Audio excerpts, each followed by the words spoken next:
So welcome from my hometown Linz. It's the capital of Upper Austria.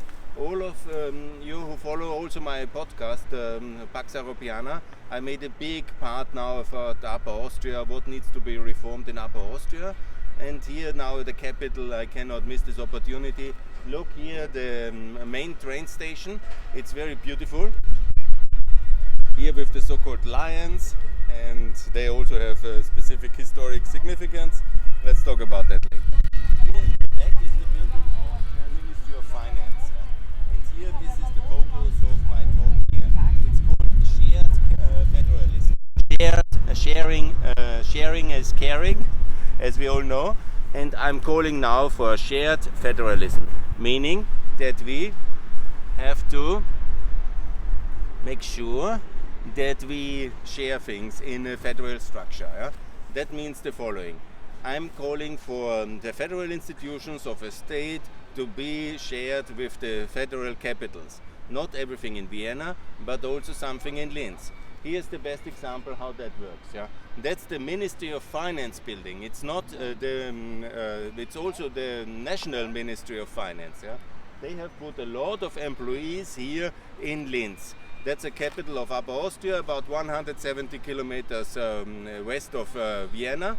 And they put here the federal institutions, for example, the Bundesfinanzgericht, that's the National Court for Tax Disputes, it's here in Linz. So that's a wonderful example. The jobs are now here.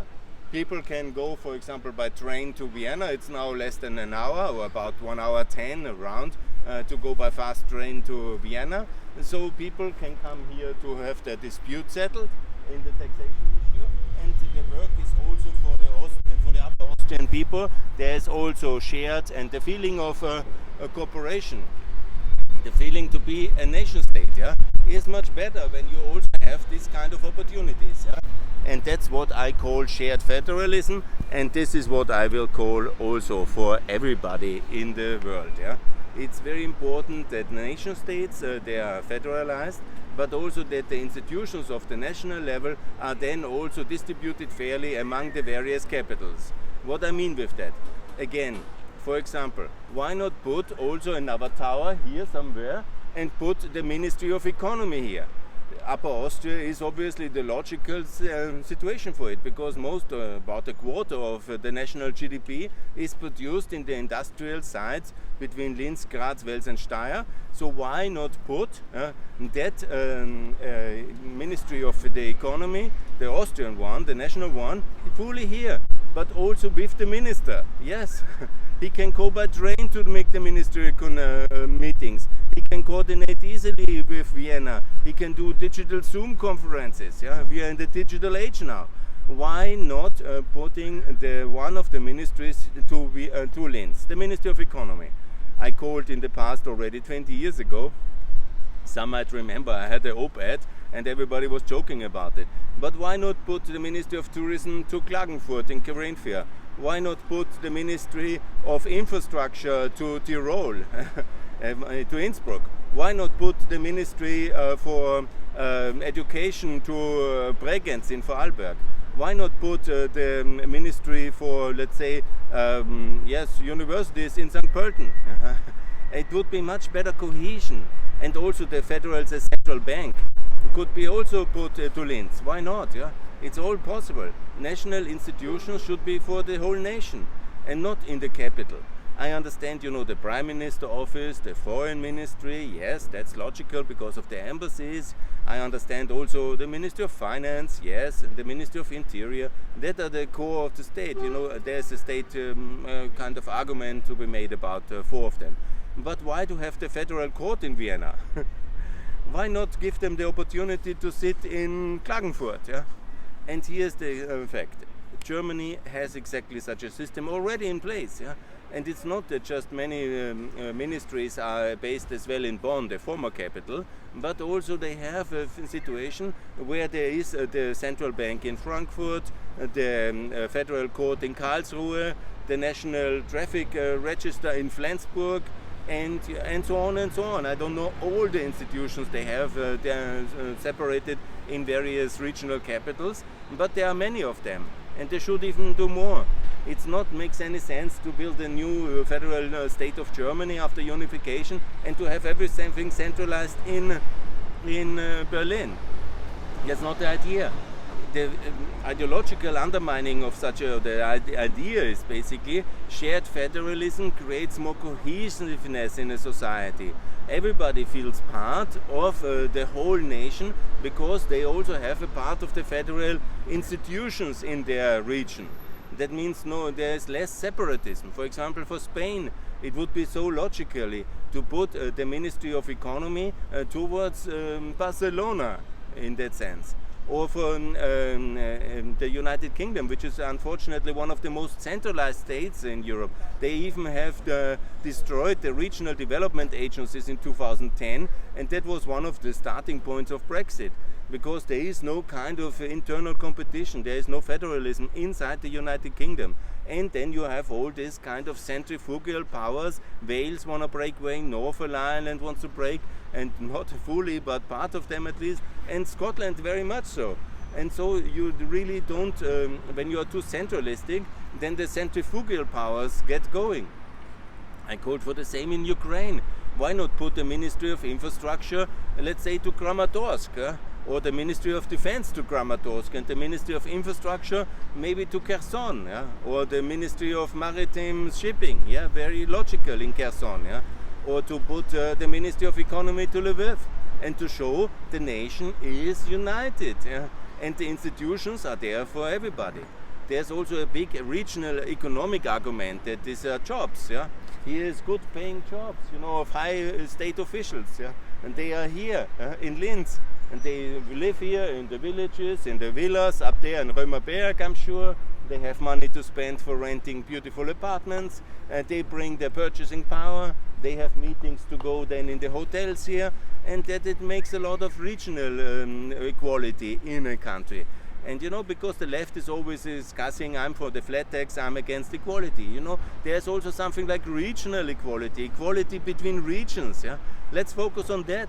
Equality between member states, equality between Europeans, and that the Ukrainians are already also getting something from the European prosperity because they are a member of the European Union.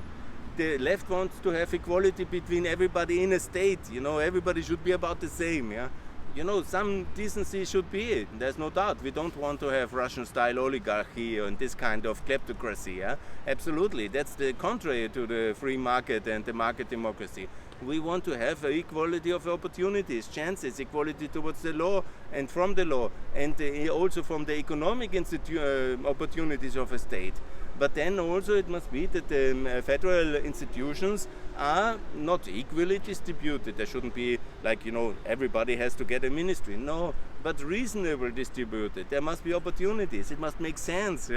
And then suddenly, because everybody is a taxpayer, also the Upper Austrians are taxpayers, they contribute a lot to the national budget, then they also get institutions, federal agencies, like there are so many, courts, and central bank, and so on and so on. And it makes a lot of sense to have this kind of regional distribution of what I term as shared federalism,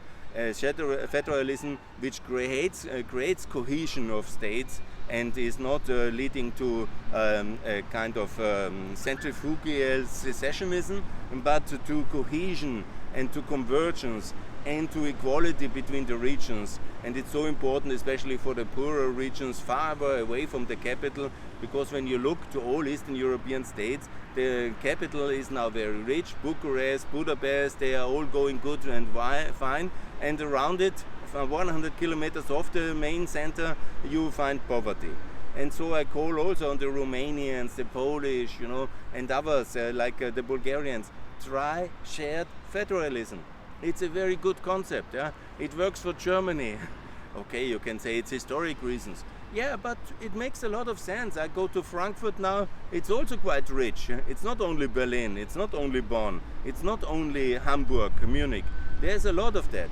And I think that is the future of our modern European states, to believe in shared federalism. I called for the same also on the European level, we do that already. We have a lot of agencies all over, from Thessaloniki to Finland, to Alicante. You know, there's a lot of European agencies, this kind of enforcement and regulatory agencies. They are everywhere, and that's very good.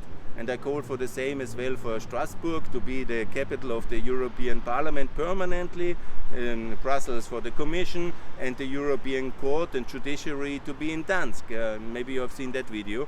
So it's also shared federalism at its best. And that's also for other institutions. We have also the European Central Bank in Frankfurt.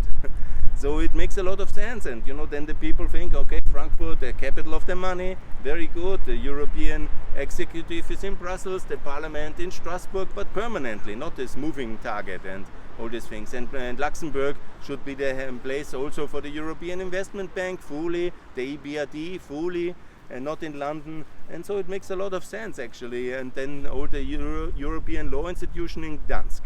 That's what I call shared federalism on the European level, on the nation-state level, and also on the regional level. Not everything in Linz, as I made very clear in my, I think, 20 podcasts about Upper Austria, but also put some land of the federal state institutions somewhere to the district capitals.